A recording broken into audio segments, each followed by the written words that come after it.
അല്ലാഹുവല്ലാതാരുമില്ല ആരാധനക്കർഹൻ, നീയല്ലാതെ ഇലാഹില്ല സകലമറിയുന്നോ സകലമറിയുന്നോ.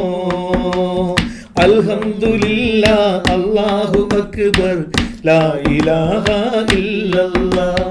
അൽഹംദുലില്ലാഹ് അല്ലാഹു അക്ബർ ലാ ഇലാഹ ഇല്ലല്ലാഹ്. അല്ലാഹ്. ഈ പാട്ട് എൻ്റെ ആദ്യത്തെ പാട്ട്, ഫസ്റ്റ് പാട്ട്.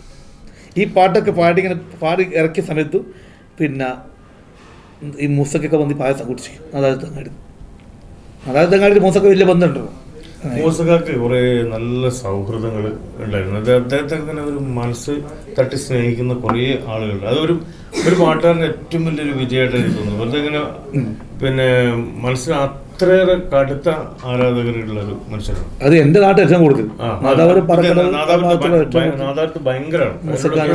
ശരിക്കും കലാകാരന്മാർ പാഠമാക്കേണ്ടവരാണ്. ഇങ്ങനെ കുറെ പേരുണ്ട്.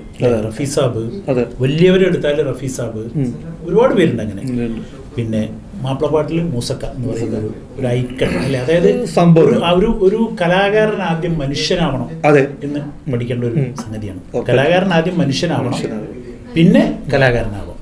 അത് ഈ നമ്മുടെ പല സ്ഥലത്തും നമ്മൾ കാണുന്ന കലാകാരന്മാർ വെറും കലാകാരന്മാർ മാത്രമായിട്ട് അവന് പിന്നെ മാനുഷികമായ മനുഷ്യത്വപരമായ കാര്യങ്ങളൊക്കെ ചെയ്യുന്നുണ്ടായിരിക്കും. പക്ഷെ അങ്ങനത്തെ ഒരു ചിന്തയുണ്ടല്ലോ, അത് ഉണ്ടാവുക എന്നുള്ളത് വളരെ പ്രധാനമാണ്. ഭയങ്കര ഞാൻ എന്ത് കൊടുത്താലും അതും വാങ്ങിയിട്ട് മൂസക്ക പോകും. കതിൽ പ്രകാശ് സ്റ്റുഡിയോയിൽ മൂസക്ക വരണം. ആട് ഞാൻ ചെല്ലുമ്പോഴത്തേക്ക് മൂസക്ക അവിടെ ഉണ്ടാവും. ഏതാണ് പാട്ട്? എന്ത് പാട്ട് പാടി മൂസക്ക, ഇതാണ് മൂസക്ക. കുറെ അനുഭവങ്ങളാണ്. അവരിൽ നിന്ന് കുറെ കാര്യങ്ങൾ നമ്മൾ പിന്നെ പഠിക്കാൻ കഴിഞ്ഞിട്ടുണ്ട്. ഇപ്പൊ KG സത്താർഖാന്റെ കൂടെ ഒരു 10 ദിവസം ദുബായിൽ ഒരുമിച്ച് ഒരു റൂമിൽ താമസിച്ചൊക്കെ ഞാൻ ഓർമ്മയാണ് ഒരു ട്രിപ്പിൽ. കാരണം അന്ന് ഞാൻ ഏറ്റവും ജൂനിയർ ആയിരുന്നു. അപ്പോൾ നമ്മുടെ സ്പോൺസർ ഏറ്റവും ജൂനിയറായ ഗഫൂറും ഏറ്റവും സീനിയർ ആയിട്ടുള്ള പിന്നെ സത്താർക്കും കൂടി ഒരു റൂമിൽ ഇരിക്കട്ടെ എന്നുള്ളത്. അങ്ങനെ എനിക്ക് വലിയ ഭാഗ്യമായിട്ട് തോന്നി. കുറേ അനുഭവങ്ങൾ അവരെല്ലാം. അതുപോലെ ഞങ്ങളന്ന് ഈ നാദൃശ്യക്കാണ്